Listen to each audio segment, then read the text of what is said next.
وَإِذَا سَأَلَكَ عِبَادِي عَنِّي فَإِنِّي قَرِيبٌ أُجِيبُ دَعْوَةَ الدَّاعِ إِذَا دَعَانِ فَلْيَسْتَجِيبُوا لِي وَلْيُؤْمِنُوا بِي لَعَلَّهُمْ يَرْشُدُونَ أُحِلَّ لَكُمْ لَيْلَةَ الصِّيَامِ الرَّفَثُ إِلَىٰ نِسَائِكُمْ۔ اب یہ ہے احکام کی آیت، بڑی طویل ہے، کیونکہ یہود کے ہاں شریعت میں روزہ جو ہے شروع ہو جاتا تھا شام کو ہی، اور رات بھی روزے میں شامل تھی، تو تعلق زن و شو بھی نہیں ہو سکتا، اور کوئی سحری وحری کا تصور نہیں تھا، جیسے ہی سوئے رات شروع، روزہ شروع، اب اگلے دن تک غروب آفتاب تک روزہ رہے گا۔ ہمارے ہاں روزے میں نرمی کی گئی ہے، ایک تو یہ کہ رات کو اس سے خارج کر دیا، روزہ دن کا ہے، اور رات کے وقت تعلق زن و شو بھی ہے، کھانا پینا بھی ہے، جو پابندیاں روزے کی ہیں وہ سب اٹھ گئی۔ لیکن ہو یہ رہا تھا کہ لوگ سمجھ رہے تھے کہ شاید وہی جو احکام ہیں یہود کے ہاں شاید وہی ہمارے ہاں بھی ہیں، اس لیے وہ ایسا بھی ہوتا تھا اپنے جذبات میں بیویوں سے مقاربت کرتے تھے، لیکن دل میں سمجھتے تھے کہ ہم نے غلط کام کیا ہے۔ یہاں اب ان کو اطمینان دلایا جا رہا کہ نہیں، احل لکم لیلۃ الصیام الرفث الی نسائکم، حلال کر دیا گیا ہے تمہارے لیے روزے کی راتوں میں اپنی بیویوں کے پاس جانا۔ ہن لباس لکم وانتم لباس لہن، وہ پوشاک ہے تمہارے لیے، تم پوشاک ہو ان کے لیے۔ بڑا بلیغ کنایا ہے یہ، جیسے لباس میں اور جسم میں کوئی پردہ نہیں ہے، لباس ہی تو پردہ ہے نا، لباس میں اور جسم میں تو کوئی پردہ نہیں، ایسے ہی بیوی میں اور شوہر میں کوئی پردہ نہیں۔ ہن لباس لکم وانتم لباس لہن۔ ویسے بھی انسان کے اخلاق کی حفاظت کرنے والی، مرد کے اخلاق کی حفاظت کرنے والی بیوی ہے، بیوی کے اخلاق کی حفاظت کرنے والا مرد ہے۔ گزارش ہے اگر آپ ہمارے چینل پر نئے ہیں تو سبسکرائب ضرور کریں، اور ڈاکٹر اسرار احمد رحمت اللہ علیہ کے لیے سورہ فاتحہ پڑھ کر کامنٹ میں آمین لکھنا نہ بھولیں۔ شکریہ۔ وہ مجھے اقبال کا شعر یاد آ رہا تھا، تعلیم نئی ہو کہ پرانی، نسوانیت زن کا نگہباں ہے فقط مرد، نہ پردہ نہ تعلیم نئی ہو کہ پرانی، نسوانیت زن کا نگہباں ہے فقط مرد۔ بہرحال ایک دونوں کے لیے وہ ایک ضرورت بھی ہے، ان کی پردہ پوشی بھی کرتے ہیں ایک دوسرے کی، اور اس طریقے سے لباس کی جو ہے اس میں کنایا کیا گیا۔ علم اللہ انکم کنتم تختانون انفسکم، اللہ کے علم میں ہے کہ تم اپنے آپ کے ساتھ خیانت کر رہے تھے، ایک کام کر رہے تھے جو گناہ نہیں ہے، لیکن تم سمجھتے تھے گناہ ہے، تو اپنے آپ سے خیانت ہو گئی کہ نہیں؟ اصلاً وہ گناہ نہیں تھا لیکن تمہارے علم میں نہیں تھا، لیکن تم یہ سمجھتے ہوئے بھی کہ یہ ممنوع ہے، اس کا ارتکاب کر رہے تھے۔ علم اللہ انکم کنتم تختانون انفسکم فتاب علیکم، تو اللہ نے تم پر نظر رحمت فرمائی، وعفا عنکم، اور بخش دیا، معاف کر دیا، جو بھی خطائیں ہو گئی ہیں وہ سب کے سب معاف سمجھو۔ فالآن باشروہن، اب ان کے ساتھ جو بھی تعلق زن و شے ہے وہ قائم کرو، وابتغوا ما کتب اللہ لکم، اور تلاش کرو، حاصل کرو جو کچھ اللہ نے تمہارے لیے لکھ دیا ہے۔ کیا لکھ دیا؟ ایک تو اولاد، تعلق زن و شو میں، اور ایک سکون ہے کہ جو اللہ تعالیٰ نے اس میں رکھا ہے، لِتَسْكُنُوا إِلَيْهَا، قرآن مجید میں یہ الفاظ آئے، ایک تسکین ہے، سکون ہے، اعصاب کا تناؤ جو ہے وہ اس کے بعد جو ہے اس کے اندر ایک سکون کی کیفیت پیدا ہو جاتی ہے۔ اور یہی اس میں حکمت ہے کہ حضور اپنے ہر سفر میں ہم ایک زوجہ محترمہ کو ضرور ساتھ رکھتے تھے، اس لیے کہ قائد کو، سپہ سالار کو کسی وقت بڑی ایسی یعنی پریشان کن صورتحال میں فیصلے کرنے پڑتے ہیں، جذبات پر دباؤ ہوتا ہے اور اعصاب پر دباؤ ہوتا ہے، تو ساتھ اگر کوئی اہلیہ بھی موجود ہو تو اس میں، اور اس کے بہترین مواقع سیرت میں آئے ہیں، وہ پھر کسی وقت میں بیان کروں گا۔ وَابْتَغُوا مَا كَتَبَ اللَّهُ لَكُمْ وَكُلُوا وَاشْرَبُوا حَتَّى يَتَبَيَّنَ لَكُمُ الْخَيْطُ الْأَبْيَضُ مِنَ الْخَيْطِ الْأَسْوَدِ مِنَ الْفَجْرِ، اور کھاؤ اور پیو یہاں تک کہ واضح ہو جائے تمہارے لیے سفید دھاری فجر کی سیاہ دھاری سے، یعنی یہ پاؤں پھٹنے کے لیے استعارہ ہے کہ جب سفیدہ نمایاں ہوتا ہے ایک لکیر کی طرح، پاؤں پھٹ گئی، اس وقت تک کھانے پینے کی چھوٹ ہے، سحری جو ہے آپ کر سکتے ہیں، بلکہ کلو واشربو، کھاؤ اور پیو، اور اس کی حدیث میں تاکید آئی ہے، اور یہ بھی فرمایا ہمارے اور یہود کے روزے کے مابین سحری جو ہے وہ فرق ہے۔ تسحروا فإن فی السحور برکہ، سحری ضرور کیا کرو اس لیے کہ سحری میں برکت ہے۔ ثم اتموا الصیام الی اللیل، پھر رات تک روزے کو پورا کرو۔ اب رات تک میں اکثر فقہا کے نزدیک غروب آفتاب مراد ہے. اہل تشیع اس سے ذرا آگے جاتے ہیں کہ رات کا لفظ آیا ہے تو ذرا اور غروب آفتاب پر چند منٹ گزر جائے، لیکن ہمارے اہل سنت کے ہاں غروب آفتاب جو ہے وہی گویا کہ یہ اس کی غایت ہے. وَلَا تُبَاشِرُوهُنَّ وَأَنْتُمْ عَاكِفُونَ فِي الْمَسَاجِدِ، لیکن یہ رعایت جو تمہیں دی جا رہی ہے اس میں ایک استثناء ہے، جب تم معتکف ہو مسجدوں میں تو پھر اپنی بیویوں سے کوئی تعلق قائم نہ کرو. وَلَا تُبَاشِرُوهُنَّ، مت ان سے مباشرت کرو. وَأَنْتُمْ عَاكِفُونَ فِي الْمَسَاجِدِ، جبکہ تم مسجدوں میں اعتکاف میں ہو، آخری عشرے میں جو اعتکاف ہوتا ہے. تِلْكَ حُدُودُ اللَّهِ فَلَا تَقْرَبُوهَا، یہ اللہ کی حدود ہے، ان کے قریب مت جاؤ. بعض جگہ پر آتا ہے فلا تعتدوها، ان حدود کو عبور نہ کرو، ان سے تجاوز نہ کرو. تو حرام تو یہی شے ہوگی کہ حدود سے تجاوز کیا جائے، لیکن احتیاط اس میں ہے to keep at a safe distance, ذرا دور رہو. آخری حد تک چلے جاؤ گے تو اندیشہ ہے کہ کہیں اس حد کو کراس نہ کر جاؤ. فلا تقربوها، اللہ کے حدود سے ذرا ایک سیف ڈسٹینس کے اوپر رہنا ضروری ہے. کذالک یبین اللہ آیاتہ للناس، اسی طرح اللہ تعالیٰ واضح کرتا ہے اپنی نشانیاں لوگوں کے لیے، لعلہم یتقون، تاکہ وہ تقوی کی روش اختیار کر سکے، بچ سکے. اب وہ لٹمس ٹیسٹ والی آیت آ گئی. تقوی کا ٹیسٹ کیا ہے؟ روزہ اس لیے فرض کیا کہ تقوی پیدا ہو جائے، یہ سارے احکام تمہیں دیے جا رہے ہیں تاکہ تمہیں تقوی پیدا ہو جائے. ٹیسٹ کیا ہے؟ عقل حلال. یہ نہیں ہے کوئی نیکی نہیں. وَلَا تَأْكُلُوا أَمْوَالَكُمْ بَيْنَكُمْ بِالْبَاطِلِ، اپنے مال آپس میں باطل طریقوں سے ہڑپ نہ کرو. فَتُدْلُوا بِهَا إِلَى الْحُكَّامِ، اور اپنے مال کو ذریعہ نہ بناؤ حکام تک پہنچنے کا. لِتَأْكُلُوا فَرِيقًا مِنْ أَمْوَالِ النَّاسِ بِالْإِثْمِ، تاکہ تم لوگوں کے مال کو ہڑپ کر سکو گناہ کے ساتھ. وَأَنْتُمْ تَعْلَمُونَ، اور تم اس کو جانتے بوجھتے کر رہے ہو. جو شخص اس معیار سے تو اس سے باز آ گیا وہ ہے متقی. یہ لسٹ پر ٹیسٹ ہے. ورنہ نمازوں کی تعداد، روزوں کی تعداد اور حرام کھانا تو تقویٰ نہیں. یہ میں حیران ہوتا ہوں کہ اب اس پر کبھی غور نہیں کیا ہے لوگوں نے کہ یہ آیت کہاں سے آ گئی درمیان میں. روزے کے احکام اور اس کے بعد قتال کے احکام بھی شروع ہوں گے، حج کے احکام شروع ہوں گے، یہ بیچ میں آیت. واقعہ یہ ہے کہ جیسے روزے کی حکمت کا نقطہ عروج کیا ہے، وَإِذَا سَأَلَكَ عِبَادِي عَنِّي فَإِنِّي قَرِيبٌ، روح انسانی میں ایک طلب پیدا ہو جائے تقرب اللہ کی. اسی طرح احکام صوم میں جو کلائمیکس ہے وہ یہ ہے. بزار اور ترمذی میں حضرت عبداللہ ابن مسعود سے نبی ایک وسلم کا یہ ارشاد نقل ہوا ہے، ان المرأۃ عورۃ، عورت چھپا کر رکھنے کی چیز ہے. ان المرأۃ عورۃ فاذا خرجت، جب وہ گھر سے نکلتی ہے، استشرفها شیطان، اب شیطان جو ہے اس کو تاک میں رکھتا ہے. واقرب ما تکون بروحۃ ربها وهي في قعر بیتها، وہ اپنے رب کی رحمت سے قریب ترین ہوتی ہے جبکہ اپنے گھر کے بھی کسی اندرونی حصے.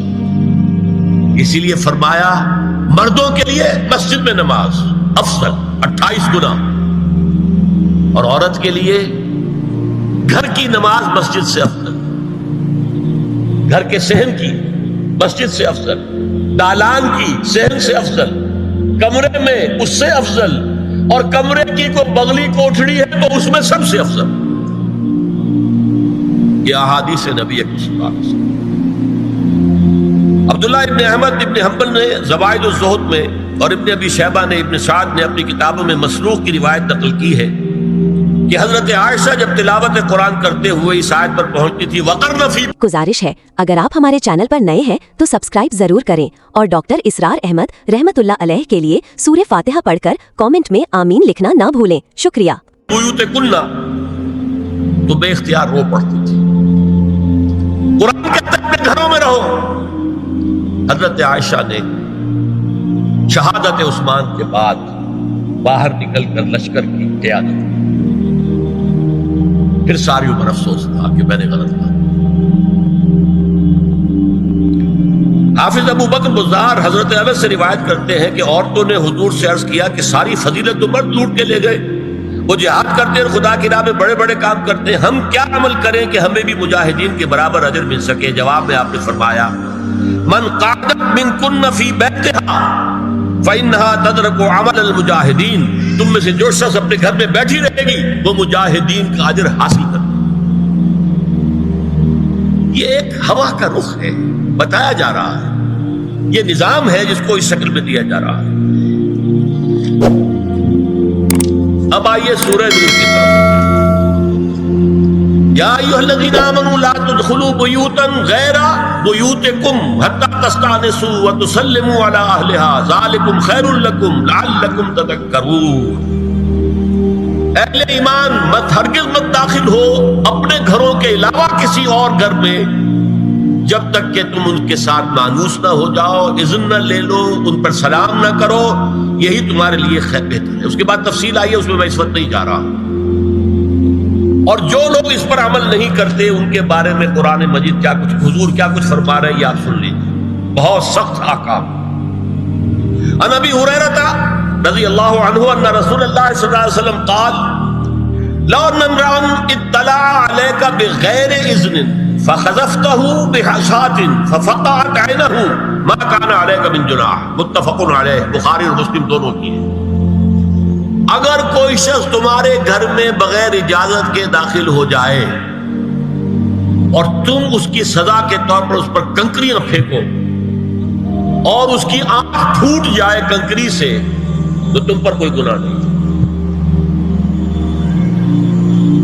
بغیر اجازت کے گھر میں آ گیا ہے، بغیر اذن کے، بغیر استئذان کے کنکریاں مارو اور کنکری سے آنکھ پھوٹ جائے، فما کان علیک من جناح، کوئی حرج نہیں۔ اب آ رہی ہے اصل آیت، قل للمؤمنین یغضوا من ابصارهم ویحفظوا فروجهم ذلک ازکی لهم ان اللہ خبیر ما یصنعون وقل للمؤمنات یغضضن من ابصارهن ویحفظن فروجهن ولا یبدین زینتهن الا ما ظہر منها وَلْيَضْرِبْنَ بِخُمُرِهِنَّ عَلَى جُيُوبِهِنَّ وَلَا يُبْدِينَ زِينَتَهُنَّ إِلَّا لِبُعُولَتِهِنَّ أَوْ آبَائِهِنَّ أَوْ آبَاءِ بُعُولَتِهِنَّ أَوْ أَبْنَائِهِنَّ أَوْ أَبْنَاءِ بُعُولَتِهِنَّ أَوْ إِخْوَانِهِنَّ أَوْ بَنِي إِخْوَانِهِنَّ أَوْ بَنِي أَخَوَاتِهِنَّ أَوْ نِسَائِهِنَّ أَوْ مَا مَلَكَتْ أَيْمَانُهُنَّ أَوِ التَّابِعِينَ غَيْرِ أُولِي الْإِرْبَةِ مِنَ الرِّجَالِ أَوِ الطَّفْلِ الَّذِينَ لَا يَظْهَرُوا عَلَى عَوْرَاتِ النِّسَاءِ وَلَا يَضْرِبْنَ بِأَرْجُلِهِنَّ لِيُعْلَمَ مَا يُخْفِينَ مِنْ زِينَتِهِنَّ وَتُوبُوا إِلَى اللَّهِ جَمِيعًا أَيُّهَا الْمُؤْمِنُونَ لَعَلَّكُمْ تُفْلِحُونَ۔ یہ لمبی آیت ہے۔ اہل ایمان، اے نبی کہہ دیجئے اہل ایمان مردوں سے اپنی نگاہیں نیچی رکھا کریں اور اپنی شرمگاہوں کی حفاظت کریں، یہی ان کے لیے زیادہ پاکیزہ عمل ہے۔ ان اللہ خبیر بما یصنعون، اور جو کچھ وہ کر رہے ہیں اللہ اس سے واقف ہے۔ وَقُلْ لِلْمُؤْمِنَاتِ يَغْضُضْنَ مِنْ أَبْصَارِهِنَّ، اور مومن عورتوں سے بھی کہہ دیجئے کہ وہ اپنی نگاہیں جو ہے نیچی رکھا کریں، وَيَحْفَظْنَ فُرُوجَهُنَّ، اپنی شرمگاہوں کی حفاظت کریں، وَلَا يُبْدِينَ زِينَتَهُنَّ إِلَّا مَا ظَهَرَ مِنْهَا، اور اپنی زینت کو ظاہر نہ کیا کریں سوائے اس کے کہ جو بالکل ظاہر ہو جائے۔ قل للمؤمنین یغضوا من ابصارهم ویحفظوا فروجهم ذلک ازکی لهم ان اللہ خبیر بما یصنعون۔ نوٹ کر لیجئے کہ یہ کہاں ہو رہا ہے؟ گھر میں داخلے کے بعد، گھر میں داخلہ اجازت سے، اور داخلہ ہوگا صرف محرموں کا، گھر کے اندر جو ہے وہ نامحرم تو نہیں آئے گا۔ یہ میں آگے بیان کر رہا ہوں۔ وَقُلْ لِلْمُؤْمِنَاتِ يَغْضُضْنَ مِنْ أَبْصَارِهِنَّ وَيَحْفَظْنَ مِنْ فُرُوجِهِنَّ، اور کہہ دیجئے مومن عورتوں سے بھی کہ وہ بھی اپنی نگاہیں جھکا کر رکھیں اور اپنی شرمگاہوں کی حفاظت کریں۔ وَلَا يُبْدِينَ زِينَتَهُنَّ إِلَّا مَا ظَهَرَ مِنْهَا، محرموں سے پردہ کیا ہے؟ محرموں سے اس کا نام ستر ہے۔ عورت کا پورا جسم ستر ہے سوائے چہرے کی ٹکیا اور یہ ہاتھ اور یہ پاؤں، بس۔ کیا مطلب ہے؟ بھائی بھی نہیں دیکھ سکتا بہن کے جسم کا کوئی اور حصہ، باپ بھی نہیں دیکھ سکتا بیٹی کے جسم کا کوئی حصہ، یہ ستر ہے، ستر۔ سطر محرموں سے پردہ ہے. وَلْيَضْرِبْنَ بِخُمُرِهِنَّ عَلَى جُيُوبِهِنَّ، یہ بھی گھر کے اندر کی بات ہو رہی ہے. چونکہ میں پہلے بتا چکا ہوں جلباب ہوتا تھا جب گھر سے باہر نکلتی تھی عورت تو وہ اپنی چادر لپیٹتی تھی اپنے گرد، چہرہ نہیں ڈھانپتی تھی. صرف چہرے کا حکم دیا گیا اس کے ضمن میں. وہ سورہ عذاب کی آیت ہے وہ رہ گئی، وہ میں بیان کروں گا. اور خمار اوڑھنی ہوتی تھی جو گھر میں اوڑھتی تھی. گھر میں ظاہر بات ہے کہ جلباب تو نہیں لیا جا سکتا، آخر گھر کا کام کاج کرنا ہے. ہلکی سی اوڑھنی وہ گھر میں، لیکن فرمایا وَلْيَضْرِبْنَ بِخُمُرِهِنَّ عَلَى جُيُوبِهِنَّ، اور انہیں چاہیے کہ اپنی اوڑھیوں کے بکل اوڑھنیوں کے اپنے سینوں کے اوپر گریبانوں کے اوپر بھی مار لیا کریں. اب اس کے بعد فرمایا وَلَا يُبْدِينَ زِينَتَهُنَّ إِلَّا لِبُعُولَتِهِنَّ. اب یہاں یہ زینت کا لفظ آ رہا ہے چہرے کے، اور چہرے ہی میں کچھ سنگھار بھی ہوتا ہے. اب ان کے لیے کہا گیا کہ چہرے کی زینت، اور چہرے کے اوپر اگر کوئی بناؤ سنگھار ہے، زیور ہے، تو اس کی زینت نہ ظاہر کریں. مگر اب یہ یہاں تفصیلی آئی ہے، جو محرم ہے ان کی تفصیل. تو فرمایا کن کے سامنے ظاہر کر سکتی ہے؟ الا لبعولتہن، سب سے بڑھ کر تو شوہر، او آبائہن، اور آپ نے باپ. اچھا باپوں میں نوٹ کی نہیں، باپ حقیقی ہو، اخیافی ہو، اللاتی ہو یا رضاعی ہو، یہ چاروں قسم کے باپ اس میں شامل ہیں. جس عورت نے دودھ پلایا تھا اس کا شوہر بھی باپ بن گیا. او آبائے بعولتہن، اپنے شوہروں کے باپ، یا ابنائہن، ان کے اپنے بیٹے. بیٹوں میں بھی آئیں گے چاروں، اللاتی، اخیافی، عینی اور رضاعی. او ابنائے بعولتہن، اور اپنے شوہروں کے بیٹے. ہو سکتا ہے شوہروں کی اور بیویاں بھی ہوں تو ان کے بیٹے بھی، جو ستیلے بیٹے ہیں وہ بھی محرم، ان سے کسی شکل میں کبھی شادی نہیں ہو سکتی. او اخوانہن، یا ان کے بھائی. او ابنائہن، یا اپنے بیٹے. او ابنائے بعولتہن، یا اپنے شوہروں کے بیٹے. او اخوانہن، یا اپنے بھائی. او بنی اخوانہن، یا اپنے بھائیوں کے بیٹے. او بنی اخواتہن، اپنا بھتیجا. اپنا بھتیجا، شوہر کا بھتیجا نہیں، اپنا بھتیجا محرم ہے. اپنا بھانجا محرم ہے، شوہر کا بھانجا محرم نہیں ہے. او نسائہن، یا ان کی عورتیں، اپنی عورتیں، جان پہچان کی عورتیں. او ما ملکت ایمانہن، یا جو ان کے داہنے ہاتھوں کی ملکیت، باندیاں، غلام.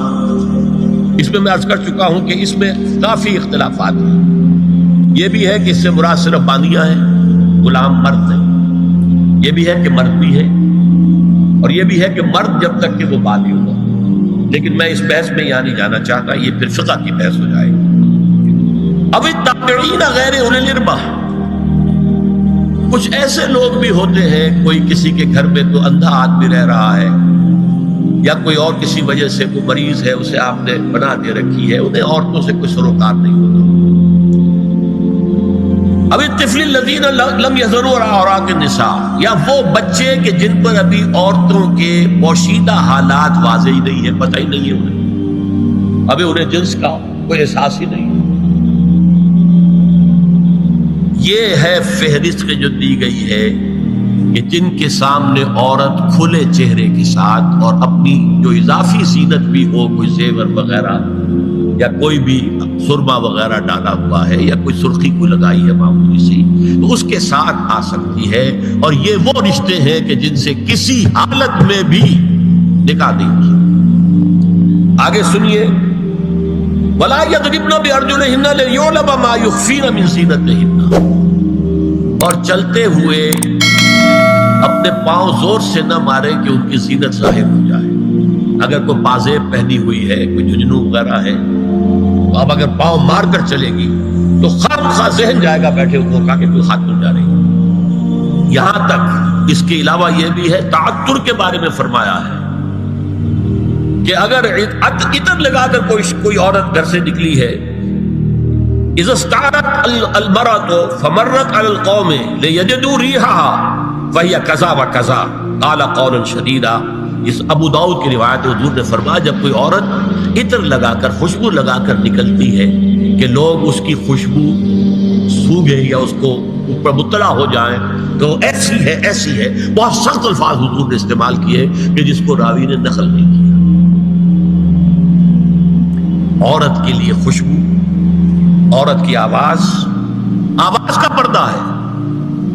اب دیکھیے کس حد تک نماز میں اس وقت عورتیں بھی شریک ہوتی تھی، اگرچہ حضور نے فرمایا مردوں کی صف بہترین سب سے آگے والی ہے اور سب سے بری صف سب سے پیچھے ہے، کیونکہ اس کے پیچھے پھر عورتوں کی صف ہوتی تھی، اور عورتوں کے لیے سب سے اچھی صف سب سے پچھلی والی ہے اور سب سے بری سب سے آگے والی ہے۔ سب سے آگے والوں کے سامنے پھر مرد ہوتے تھے، ان کی پشت ہوتی تھی۔ تو اسی طریقے سے اگر غلطی کی ہے تو مرد جو ہے کہے گا سبحان اللہ، امام سے غلطی ہو گئی ہے، مرد کیا کہے گا سبحان اللہ۔ عورت کیا کرے گی؟ اپنے ایک ہاتھ کے پشت پر اپنا ہاتھ مارے گی، اپنی آواز نہیں نکالنی، آواز کا پردہ،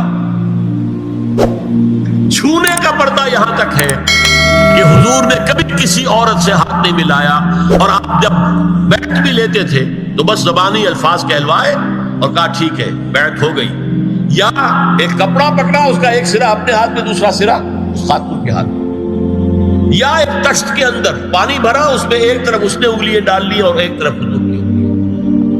لیکن مسافر لا اسافر النساء، ایک دفعہ ہوا بھی کہ بعض خواتین نے جب بیعت کی ہے تو پھر انہوں نے ہاتھ آگے بڑھایا مسافر کے لیے، حضور نے فرمایا انی لا اسافر النساء، میں عورتوں سے مسافرہ نہیں کرتا۔ یا ایھا النبی قل لازواجک وبناتک ونساء المؤمنین یدنین علیہن من جلابیبہن ذلک ادنی ان یعرفن فلا یؤذین وکان اللہ غفورا رحیما۔ اے نبی صلی اللہ علیہ وسلم کہہ دیجئے اپنی بیٹیوں سے اور اپنی بیویوں سے اور مسلمانوں کی خواتین سے۔ اب دیکھیے یہ سورہ احزاب ہی میں ہو رہا ہے، شروع میں یا نساء نبی سے بات چلی، استیزان بھی صرف نبی کے گھر میں داخل نہ ہو اذن کے بغیر، آگے چل کر سورہ احزاب ہی میں عام بھی کر دیا، قل لازواجک وبناتک ونساء المؤمنین، کہہ دیجئے اپنی بیویوں سے اپنی بیٹیوں سے اور اہل ایمان کی خواتین سے، یدنین علیہن من جلابیبہن، کہ وہ اپنے چہروں کے اوپر اپنی جلباب کو لٹکا لیا کریں، چہرہ چھپ جائے۔ اب اس کی تفسیر میں چاہتا ہوں کہ آپ کو گزارش ہے اگر آپ ہمارے چینل پر نئے ہیں تو سبسکرائب ضرور کریں اور ڈاکٹر اسرار احمد رحمت اللہ علیہ کے لیے سورہ فاتحہ پڑھ کر کامنٹ میں آمین لکھنا نہ بھولیں۔ شکریہ۔ جو مختلف مفسرین نے کی ہے وہ آپ کے سامنے میں رکھا۔ حضرت عبداللہ ابن عباس نے اس آیت کی جو وضاحت فرمائی ہے اسے حافظ ابن کثیر نے اپنی تفسیر میں اس طرح نقل کیا ہے، اللہ نے مسلمان عورتوں کو حکم دیا ہے کہ جب وہ کسی کام کے لیے گھروں سے نکلے تو اپنی چادروں کے پلو اوپر سے ڈال کر اپنا منہ چھپا لے اور صرف ایک آنکھ کھلی رکھے، دونوں آنکھیں بھی غلط ہیں۔ اور سن لیجیے ابن جریر اور ابن منذر کی روایت ہے کہ محمد بن سیرین یہ ایک تابعی ہیں نے حضرت عبیدہ السلمانی یہ صحابی ہیں سے اس آیت کا مطلب پوچھا، انہوں نے جواب میں کچھ کہنے کی بجائے اپنی چادر کو اس طرح اوڑھا کہ پورا سر اور پیشانی اور پورا منہ ڈھانک کر صرف ایک آنکھ کھلی رکھی۔ اور سنیے ابو بکر بن عبداللہ ابن عربی نے یدنین علیہن من جلابیبہن کا مفہوم ان الفاظ میں بیان کیا ہے، تغطى به وجهها حتى لا يظهر منها الا عينها اليسرى، کہ عورت اپنی چادر کو پورے وجود پر ڈھانپ لے اور اس طرح چہرے کو بھی ڈھانپے کہ صرف بائیں آنکھ کھلی رہے۔